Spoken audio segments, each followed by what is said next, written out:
I never thought my life would change so drastically in just one day, but it did when My name is Ellen, and I bought that lottery ticket 2 months ago. I've always been someone who works hard and puts their goals first. You're familiar with the situation. You need to make bill payments to maintain your house in excellent condition, husband to keep him happy. Although I didn't feel particularly sad, I constantly harbored the hope that life could be better. On a Tuesday afternoon, I stopped at Joe's corner store on my way home from work. As I stood in line for a local diner, my lower back ached from standing on my feet for 10 hours straight. My gaze shifted from the aspirin bottle to the lottery ticket machine. I don't usually gamble, but something I was intrigued by the bright, colourful tickets that caught my attention that day. What the heck? As I fished out a folded $5 bill, I asked myself, what the heck? Joe, here's a bill from my wallet. I told the owner, a charming old man with a permanent smile, to give me one of those Mega Millions tickets. Joe smiled and laughed as he gave me the ticket. He was feeling lucky today. Ellen, I shrugged and smiled like I was having a wonderful day. Indeed, one can never predict the future. Little did I know how predictive those words would turn out to be. I put the ticket in my purse and immediately forgot about it. Life went on as usual in the early morning. Every night I prepared dinner for my husband Matthew at the diner, and the weekends were filled with activities. I buried the ticket under papers and loose change 2 weeks later, having forgotten about it due to all the housework and laundry. My bag contained the night before's drawing slip. I checked my phone for the lucky numbers. There were no hopes. Indeed, who emerges victorious in these situations? As I compared the numbers on my screen with those on the ticket, my heart began to race. When I matched 6 of the numbers, I doubled the total. I thought I was seeing things wrong and triple-checked, but I wasn't. There were only $195 million left for Ellen Thompson. I took a firm seat at the edge. My legs suddenly failed to support me on the bed. The room shook a little, and it felt like something out of a movie, and I had to tell myself to breathe. I'm from a small town in America, and neither do the people who work as waiters. Our lives haven't changed all of a sudden, except for my first reaction. I was going to call Matthew to tell him the amazing news, but I didn't. Perhaps it was due to the manner in which he had previously communicated with me, been acting lately, and always talking about the restaurant he wanted to open with his mom, Diana. Thought it might have been I didn't disclose my intuition or my instinct to safeguard myself, as I was unaware of its existence. I lived my life as if nothing had changed for a week. I got up, went to work, came home, and did everything else. I returned home and prepared dinner, all the while harboring a deep-seated secret. It was both exciting and scary at the same time. Finally, I couldn't contain my emotions and made a decision to tell Matthew over a nice dinner that I made his favorite pot roast with all the fixings and got a bottle of I could feel my heart beating fast as we sat down to eat and drank the fancy wine he likes. Matthew, I tried to keep my voice steady and said, I have some news. He raised his fork from his plate of mashed potatoes and stared at the sky. Hey, dude. I took a deep breath and felt like I had won the prize for a second. After a short, sharp laugh, Matthew said, Good one, Ellen. What's the no? I'm not kidding. I really did reach into my pocket and pull out I matched all 6 numbers on the ticket, and we won $5 million. Matthew swore as his fork hit his plate. He looked at me, at the ticket, and then back at me. He glanced back at me, his face displaying a mix of shock and denial. He slowly got a big grin on his face and whispered, Holy. Ellen, do you know what this means? We're rich. We're freaking out. Rich got out of his chair, grabbed me, and hugged me naked. He then lifted me off my feet and spun me around. For a moment, I allowed myself to become engrossed in his excitement in the kitchen. What I had hoped for, Joy shared her goals. But as the days went by, I began to notice changes in Matthew. He was constantly discussing his desire to open a restaurant with his friends. He said that Diana's mother had always wanted to run her own business, and now we had the tools to make it happen. With excitement in his eyes, he would say, "We could have the conversation about it, Ellen." People would come from miles away to visit the hottest spot in town or the whole state, around to eat at our house. I really did try to be helpful, but the truth is, I had my own plans for the money. I wanted to put it to beneficial use, lifelong set, and I wanted to help others there. I've always wished I could give to more beneficial causes, like the programs at my neighborhood animal shelter for at-risk animals, the youth's environmental conservation activities. When I tried to tell Matthew about these ideas, he would brush them off. He had a tone of condescension in his voice that I had never heard him use before on Ellen. "You need to think about it. Bigger. Now is our chance to really make it big. It was the hour I didn't like that because I bought the ticket, even though we were married. But Matthew spent the money like his, as he pleased. Things got worse about a month after I told him I was paying bills in the kitchen.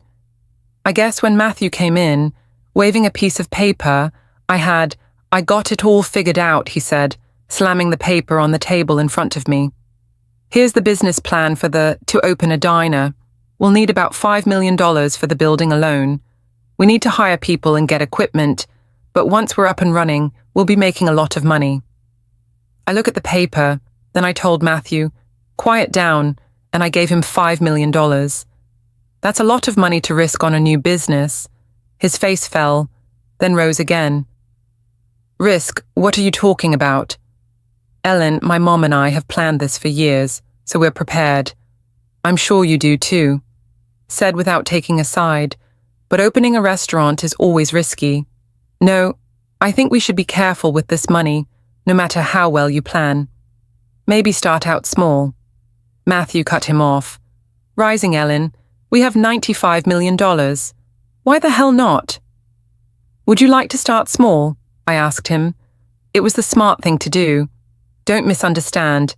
I'm not entirely opposed to the restaurant idea. We should seriously consider this matter and potentially consult a financial expert. Matthew laughed when he heard that. "We know what we want to do with the money, so do we need one of those?" "No," I said. "I am becoming increasingly agitated." "Matthew, the money is yours to spend, but it's not your idea. I have the authority to determine the allocation of the funds." As soon as those words left my mouth, I knew I had made a mistake. Matthew's eyes got narrow, and his face turned red. "You won," he said in a stern voice. "I thought we were married last time I checked, so what's in yours is mine. Remember when I opened my mouth?" I attempted to respond, but he interrupted me abruptly, saying, "I'm leaving." I walked out of the kitchen and immediately heard the front door slam. I sank back. I shook my hands and fell back into my chair. This wasn't how I thought things would go. Yes, at all. As I tried to figure out what had happened, my phone rang. The phone rang, and a text message from Diana Matthews' mother was received. She had heard about the little girl. It said, "Don't worry, dear. I'll talk some sense into him.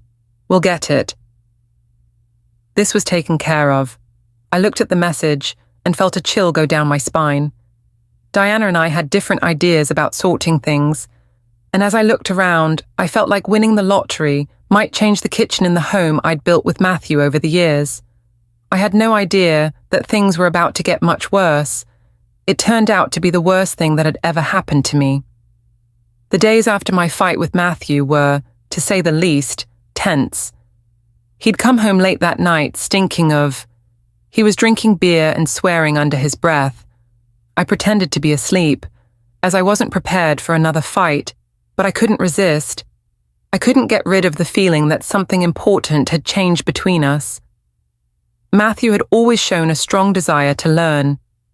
In his own way, he had never been mean or demanding. The thought of all that money filled him with a hunger he couldn't satisfy. It started out small at first. He would leave brochures for expensive cars on the kitchen table, or simply express his desire for a trip. Every time, I gently remind him that we need to exercise caution, as we haven't yet claimed the money. About this, "Come on, Ellen," he'd say, his voice tense with anger. "Live a little." Yes, we are now wealthy, but we are not truly rich. The money was still just a... The more Matthew pushed, the more I hesitated. It was merely a figure on paper, an unrealized potential. Diana asked us over for dinner about a week after our big fight. I didn't want to end my relationship with Diana. Even though Matthew's mother and I had a rough patch in the past, Matthew suggested that we should get together. Diana moved out of the house and into a small, well-kept apartment on the other side. As we pulled up on the town's edge, I could see her outline in the window watching us come in.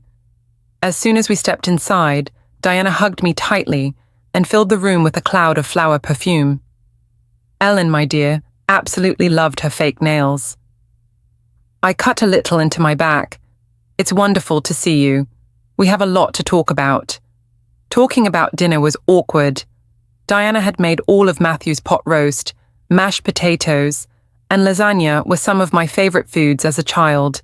She told us stories about Matthew's childhood and made it clear that she had always been there for him. Taking Matthew's wine glass for the third time, I said to him, "I always knew my boy was meant for greatness, and now thank you, Ellen. He'll finally get his chance." I could feel my jaw clench. Diana's smile was so sweet, as if she were saying, "Well, of course, dear, this windfall of yours. It's beneficial for the whole family, right? Matthew tells me you and your partner have been talking about opening a restaurant." I glanced over at Matthew, who was now engrossed in his mashed potatoes. "We've talked about this before," I told him. "Be careful, but we haven't decided anything yet." "Oh, but you have to, Diana." "This is such a great chance for Matthew and me," she urged, leaning forward. "It's all planned out, you know. We even selected the ideal location. If they made some minor repairs to the warehouse by the river, it could become a stunning sight." My mind was spinning. I selected a location where this incident occurred. I glanced at Matthew, but he seemed uninterested. She attempted to evade my gaze, expressing uncertainty. It seemed like a big risk. Diana's eyes narrowed almost imperceptibly as she said, "We're talking about investments, but honey, this is a family business, so you must want to help your..." The way she talked about her husband's goals made me feel small and self-centered. Is Matthew irrational for wanting to exercise caution with our newly acquired wealth? "Of course I back Matthew." I raised my hand. "We're stronger now, but we need to be smart about this money." Diana laughed a tinkling laugh. "Ellen, you're a waitress. Could you tell me more about the sound that made my teeth itch?" The phrase "exercise financial prudence" struck me with the force of a slap. I had never experienced such apprehension. I felt put down and ignored, so I opened my mouth to reply, but Matthew spoke before I could. "That's enough," he said in a sharp voice. For a moment, I felt pleased and thankful. Matthew may have finally stood up for me, but then he repeated Ellen's, "Indeed, we must exercise caution in this matter. That's why I asked Uncle Pete to help us handle the money." Uncle Pete was Matthew's uncle, and they thought he was a business genius, even though he lost his own savings on a string of disastrous investments. That made my heart sink. "A great idea, honey." Diana mentioned that Pete's recovery is progressing quickly. "I'm sure he'll be able to help you both make the right choices." The rest of the night seemed to go by quickly. I watched a play without a role. Diana and Matthew talked. As we drove away, we were happily discussing the restaurant's menu and decor options, as if we had already made a deal. When I got home that night, I couldn't hold back any longer. I asked my inner voice, "When are you going to tell me about Uncle Pete?" Matthew sighed and tightened his fists around the steering wheel. I was going to talk about it tonight, but I just thought, well, I thought having Mom there might help you see reason. I said it again, shocking Matthew. Since he's not a financial advisor, your uncle lacks the necessary license to manage this amount of money. Matthew, he has experience. He urged us to trust him, just as his family can. I shook my head and tried not to cry. Matthew, this isn't about trust. It's about being smart. We need a real financial advisor to help us make smart investments that will make this money last. Matthew laughed at Ellen and said, "It's $95 million. It's not going to run out." "Could it?" I whispered, "if we're not careful?" We rode the rest of the silence between us felt more expansive than before. Over the next few weeks, the pressure only grew. Matthew and Diana couldn't stop talking about the restaurant and showing me plans and models that I couldn't see. I believed they had materialized unexpectedly. Uncle Pete started showing up at our house without warning, always with a new investment opportunity that required immediate action, made me feel like I was drowning and struggling to stay afloat. Every time I attempted to express my concerns, Matthew shut me down. I felt like I was floating above a sea of demands and expectations. Diana would berate me for not supporting him and label me as selfish. People called me unmotivated, like I was holding you back. Everything culminated on a sunny Saturday. In the afternoon, I had just come home from working at the diner. To Matthew's annoyance, I was still there when I found him and Diana together in our living room, surrounded by documents. "What's going on?" Matthew gazed up at me, filled with fear as he posed his question. "Ellen and I are thrilled because we've finally found the best place for get this, the restaurant is in an even better spot than the building." I caught my breath right in the middle of downtown Matthew. We talked about, in light of this, we decided to postpone making any decisions until we had a conversation with a professional financial advisor. Diana said in an upset voice, "We know what we're doing. This is Ellen. If we don't take action now, we risk losing this rare opportunity." I looked between them. I asked myself so many questions that I felt like a stranger in my own house. The sound was barely audible, and Matthew appeared somewhat uncomfortable. "It's a bit more than we had a plan, but I assure you it's worth it. We simply need to make a reservation." $10,000 was paid as a fee to secure the property. The room was valued at $10,000, an amount of money that I still can't understand. No, I said it was surprising. How strong my voice sounded when I said, "No, we're not spending $10. $1 million on a whim." Diana's face turned into an ugly trap on a whim. "Husband's dream?" "We're talking about the future of our family." "How dare you be so rude?" I said in a loud voice. "I'm trying to protect us to make us less selfish. Make sure we don't spend this money before we even have it. Why can't you see that Matthew has taken a stand?" "Ellen, your face is red with anger. This is going to happen whether you like it or not.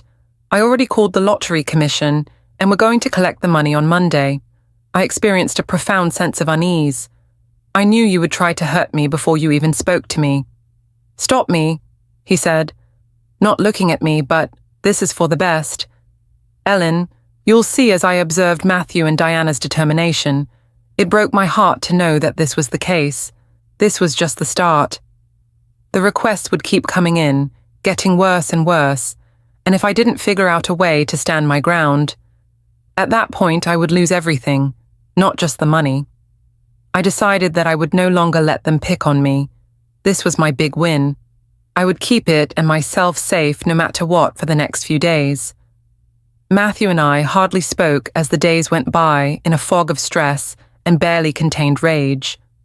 While I was at work, I took on extra shifts and danced around with my boyfriend as if we were strangers.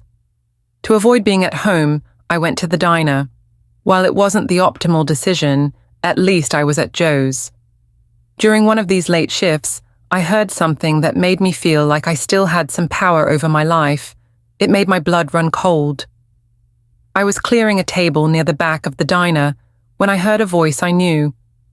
"I just don't know what to do, Marge," she said in a sweet voice full of fake worry. She was expressing to her friend Ellen that she was being overly critical of Matthew regarding the money, as if she did not want him to be content. My hand froze over a coffee cup that was only half full. Maybe she's just being silly. Diana laughed as carefully as Marge said, "After all, that's a lot of money." I've always thought she was greedy, but please don't tell her that. wasn't good enough for Matthew, and now she's trying to stop him from reaching his goals. I could feel my face flush. Was it what people thought of me that made me feel so angry and ashamed? Diana mentioned that there was a shadowy individual attempting to undermine Matthew. Matthew and I have a plan for how to make sure the money goes where it needs to go. As we discussed our plan, our voices became quiet. I've heard that Ellen won't be able to stop us because it's family business. It was enough for me to quickly run back to the kitchen and think of a plan. Was there a plot going on? What plans did they have in mind to obtain the money that evening? I got home late. I was worn out from my shift and the weight of what I had heard. It was dark and quiet in the house, so Matthew must have already left. To cool down before bed, I went to the kitchen and asked for a cup of tea. I saw a stack of papers on the kitchen table while I was waiting for the tea to boil. I picked them up out of interest. My heart sank upon discovering that they were bank statements, estimates of restaurant income, and what appeared to be loan documents. At the bottom of the pile of applications, a power of attorney form caught my attention. Matthew has complete power over our money matters. The kettle's whistle woke me up from my stunned state. I put the papers back where they belonged to make it look like I hadn't seen them, but I knew they were going to leave. Behind my back, someone attempted to seize the money without my permission. I didn't get much sleep. That night, I struggled to make a decision. By morning, I was certain that it was necessary. Act quickly before Matthew and Diana could carry out their plan. As soon as the banks opened, I compiled a list. While on the phone, I talked to lawyers, financial advisors, and the Lottery Commission. That was it. By lunchtime, I had my own plan. I would place the money in a trust. It wasn't the best option due to its strict usage restrictions, but it would at least work. What the heck is going on? I was just hanging up the phone when Matthew walked into the kitchen, frustrated as hell. He held up a piece of paper in my direction and inquired, "What are you doing?" It was a bank notice, telling him that he would no longer be able to access our joint account. I took a deep breath and stopped. I knew a fight was going to happen, and I'm protecting our future, Matthew. For a short time, you and your mother are going to handle the money with the power of attorney form. Matthew was shocked at first, but then his face turned serious. "You went through my papers. How dare you?" he yelled. "How dare you?" I shot him. Back up my growing rage. "How dare you try to harm me behind my back?" "I won the prize, Matthew, and I'm not going to let you and your mom take it. Spend it on a half-baked restaurant plan." Half-baked Matthew's voice was too low for safety. "Dear Ellen, our dream is for you to ruin it because you're not open-minded enough to see what it could be." We spoke back and forth, our voices rising with each word to express our anger. All my anger from weeks prior was released. I accused Matthew of being, he carelessly allowed his mother to control him, which led him to label me as selfish, rude, and a barrier to his success. Then Matthew made a decision that would forever alter our relationship. He put out his hand and slapped me across the face. The sound rang through the kitchen and I fell backwards. Matthew looked just as shocked as I did, but not from the blow itself. He was looking at his hand as if it were a weapon. "Belonged to someone else, Ellen." He began to shake his head. I couldn't stay inside because I was already getting my bag and keys ready. That house for one more minute. I needed fresh air and room to think, so I drove around without a plan. I spent hours contemplating the events that had transpired with the man I married. Someone I thought I knew approached me for money. What went wrong so quickly? Though it was late when I got home, the house was dark and quiet, and I could smell something bad, smoke. Without stopping, my heart raced as I ran into the kitchen to see what I saw. With a mean smile, Matthew stood over the ash-covered kitchen table. Diana looked like the lucky cat that got the cream. "Welcome home, dear Diana," she said.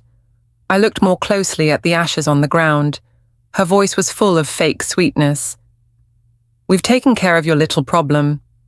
I stared at the table. trying to make sense of what I was seeing. Then my eyes fell upon a piece of paper that had not yet burned completely. You burned the ticket, but you could still see the lottery commission logo on it. A whisper of horror washed over me. Matthew's smile grew. No more ticket, no more. I stared at these two people who were supposed to help me with my money. Someone loved me, someone who should have been my family at that time. I felt something inside me harden the last bits of me. Ash's love and loyalty fell apart like that ticket on the table. But after that, something strange happened, and I laughed out loud.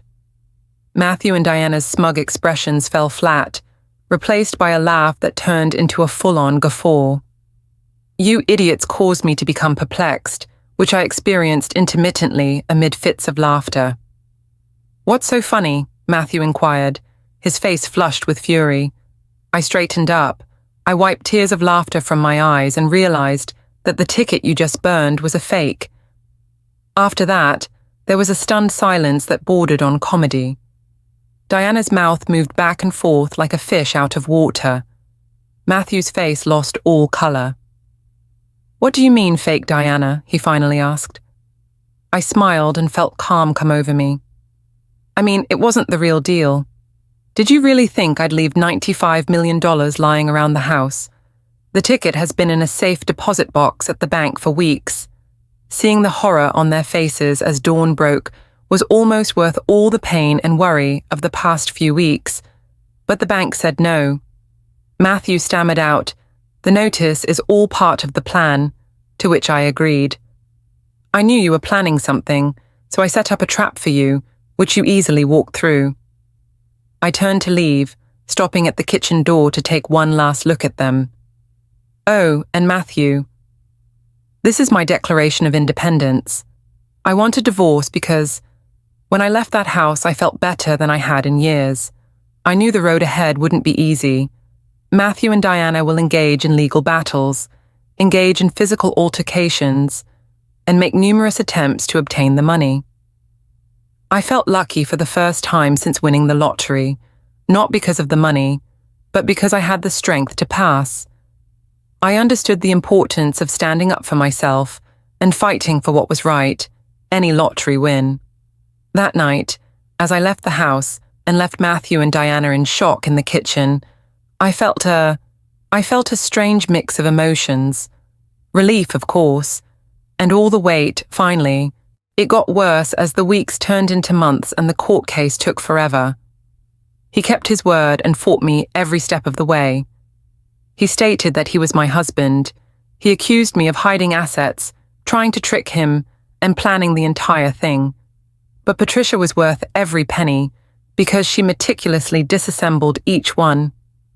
Matthew's reasoning indicated that he was attempting to obtain Diana's money and become involved in their relationship schemes. The fake ticket event that I remembered to write down was the most damning of them all. Every time Matthew or Diana tried to hurt me, I found strength I didn't know I had. To scare me, every bad rumor they spread made me more motivated to see this through. It was during one, as I sat there listening to Matthew's lawyer spin yet another ridiculous story in court, I had an idea. I learned a profound lesson. It was no longer solely about the money. As I shared another story with him about how I had hurt his customer, it was about standing up for myself and refusing to allow others to push or manipulate me. It was about becoming that night I became the person I'd always wanted to be, but never had the guts to become.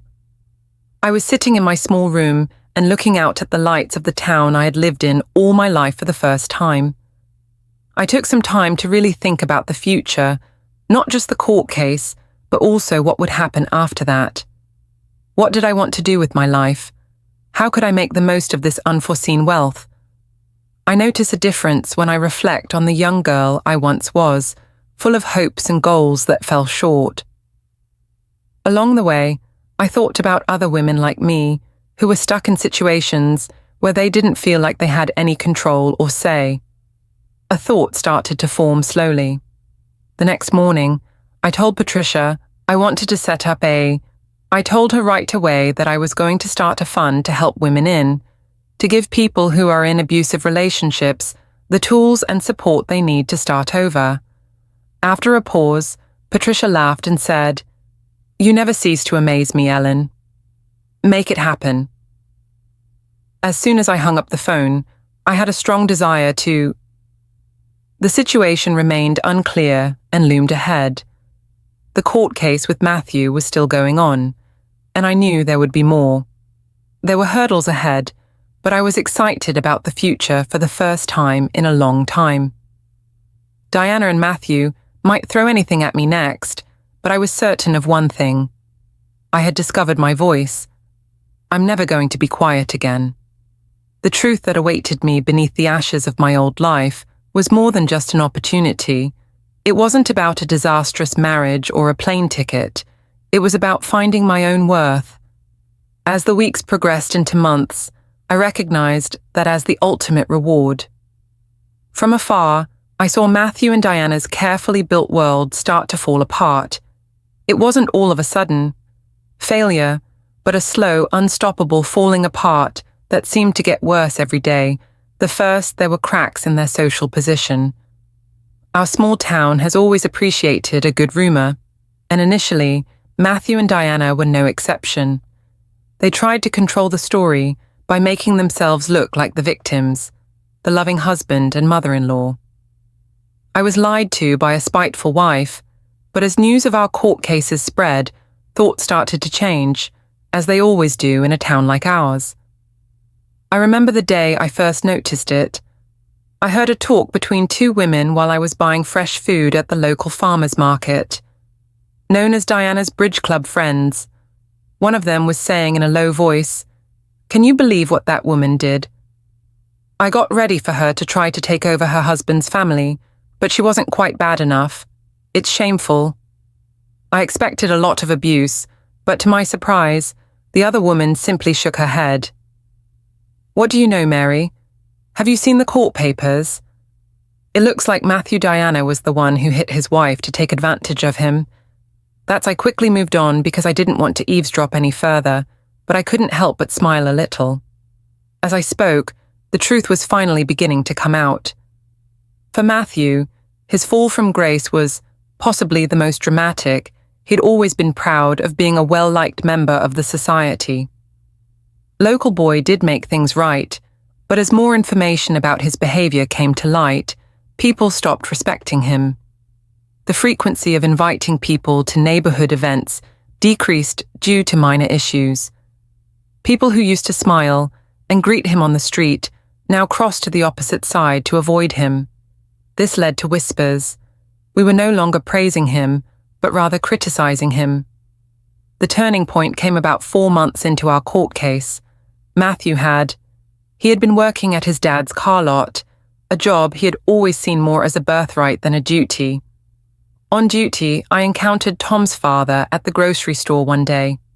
Tom had, even though he's rough, he's always been kind to me. He didn't react to our breakup.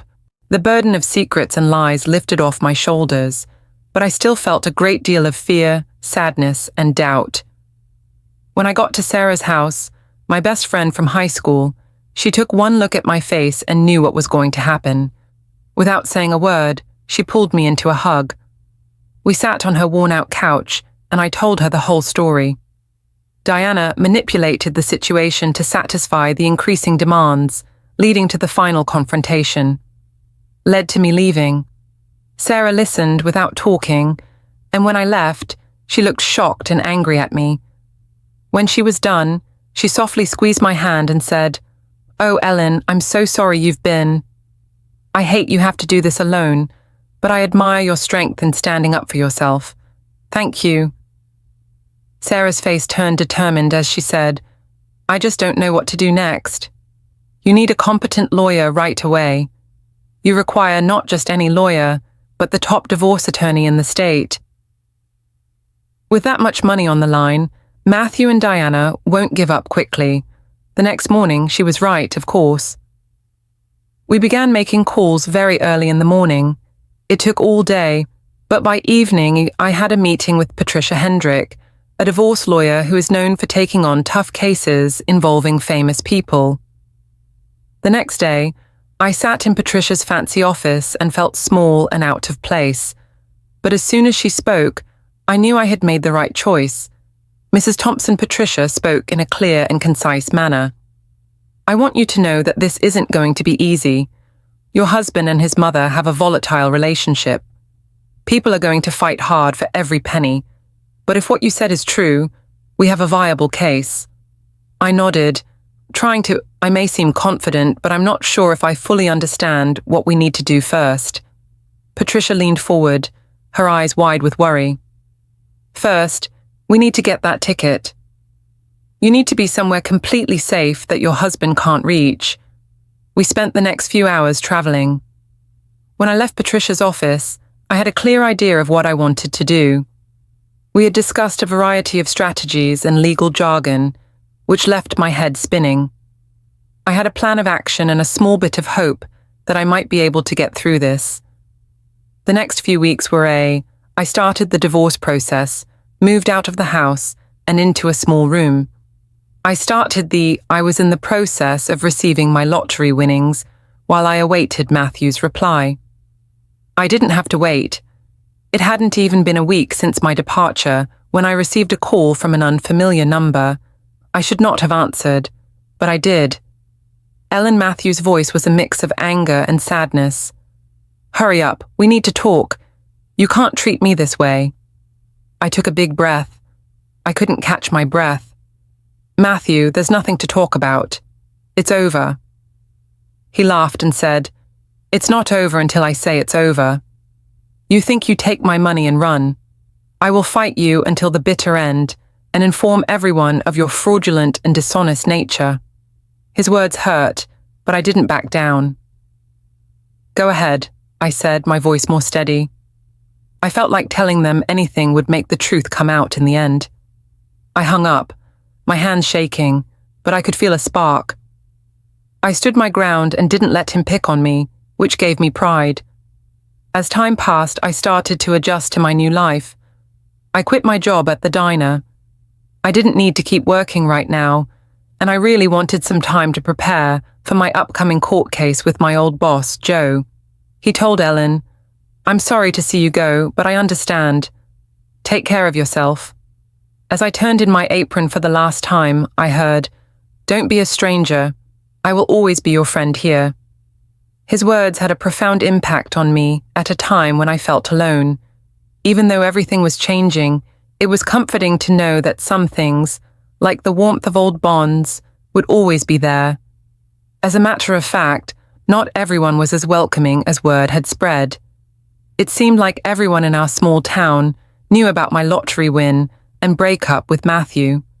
Some, like Sarah and Joe, were strongly on my side, while others were swayed by Matthew and Diana, regarded me with disdain as they recounted the story.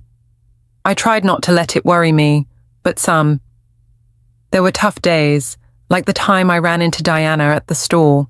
She sat down next to me in the produce section.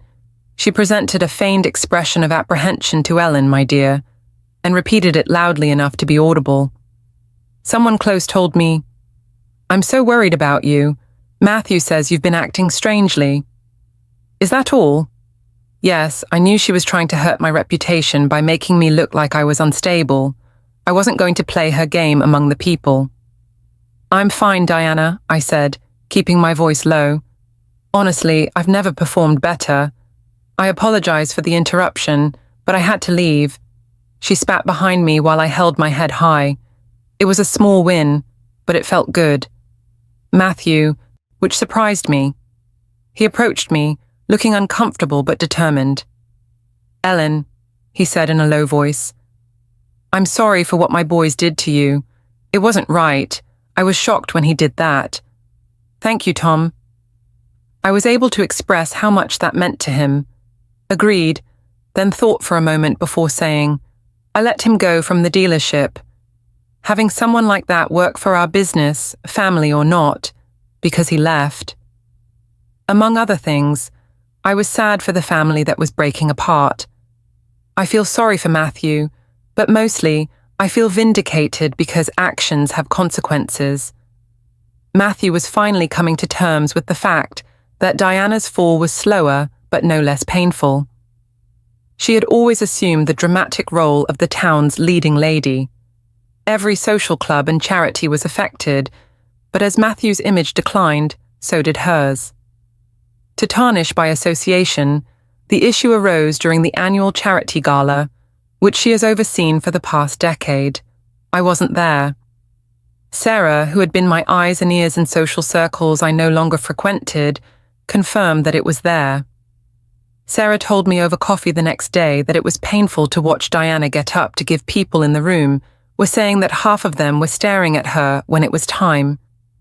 I could envision people rushing to leave with their gifts. Diana was always so proud. I couldn't help but feel a grim sense as I watched her carefully chosen social network turn its back on her. I felt satisfied, but mostly I was just tired. Everything was a mess. Even though I knew I was right, it didn't make me pleased to see people's lives fall apart while our court cases went on. Matthew, who was becoming increasingly unstable, did everything he could to get there. He said that he and the woman had agreed verbally to split any lottery wins. He claimed that since he had contributed to our marriage, he deserved a share at one. At one point, he even tried to say that he was the one who bought the winning ticket every time Patricia did. He methodically dismantled his claims and presented evidence of Matthew's attempts to seize the money. Diana's part in their schemes, including the event with the burned fake ticket, which I had thought to write down, was especially damaging. It was during one of these courtroom fights that I saw how bad Matthew's, in a desperate attempt, he stood up and recounted how I had deceived and misrepresented him throughout our marriage. Patricia carefully poked holes in his story as she questioned him. I watched the man I used to love fall apart in front of me. Patricia quietly said, "Mr. Thompson, you have your eyes closed." "Steely, can you explain why if you and your wife agreed to split the lottery winnings, but you felt the need to get power of attorney over her money without her knowledge?"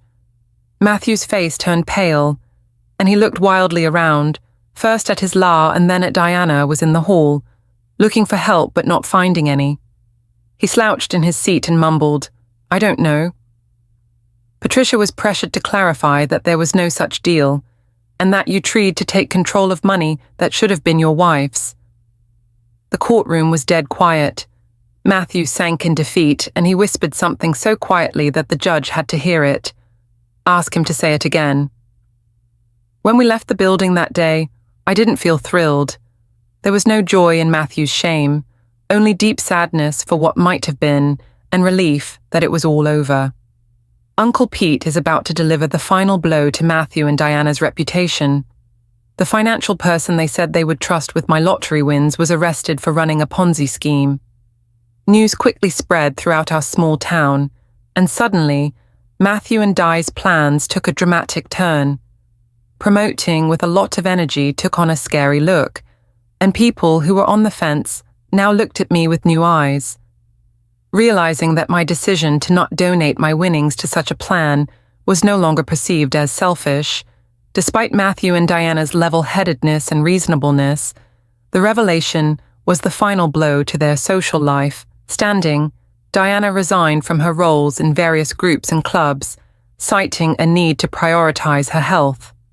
Matthew the phone, when I heard that he had begun consuming a significant amount of head in a small apartment located on the outskirts of town, I was completely taken aback.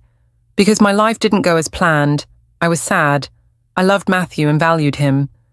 Diana, seeing them brought down so low, didn't make me happy, but as I stood in my apartment and looked out over the place I had lived in my whole life, I felt something I hadn't felt in a long time. Peace. The court cases were coming to an end. The truth was out, and I could finally start the next phase. I thought about the people I wanted to help and the foundation I was setting up. The future stretched out in front of me, full of options I had never thought of before. Yes, the fall of Matthew. Diana was renowned and remarkable. I thought about Matthew and Diana less and less. I knew they were still in town. They were living quieter, smaller lives than they had planned. Every once in a while, I'd hear that Matthew had found work.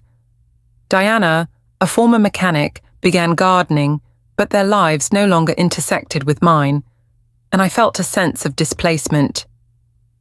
That one cool fall night, a year after the foundation opened, is acceptable. When I arrived home from work, I ran into my old boss Joe at the diner. His face lit up when he saw me. Ellen called out to me and waved me over. "How are you, kid?" "We miss you," I laughed out loud when I realized it had been months since I'd seen him. "I'm good, Joe," I said. "How are you? How's the diner?" We caught up for a few minutes, and as Joe put his hand on my arm. "You know, Ellen," he said in a rough voice. I was moved to tears as he told me, "Kid, I always knew you were meant for big things. I'm proud of you." As I walked home, I thought about the girl I was when I started working at Joe's. She was young and unsure of herself. I had doubts about my ability to achieve the dreams I had. I contemplated the woman Matthew had molded me into during our marriage. I felt constrained and hesitant to challenge the status quo. I slowly lost sight of who I was and thought about how strong I was now. I was on my own, making a real change in the world. Upon arriving at my apartment, I paused on the steps and gazed out at the town where I had spent my entire life. The town appeared different now, or perhaps I had changed. He had changed. I contemplated the lottery ticket that had ignited everything at that moment. It felt like the answer to all my prayers, but now I saw that the real prize wasn't the money.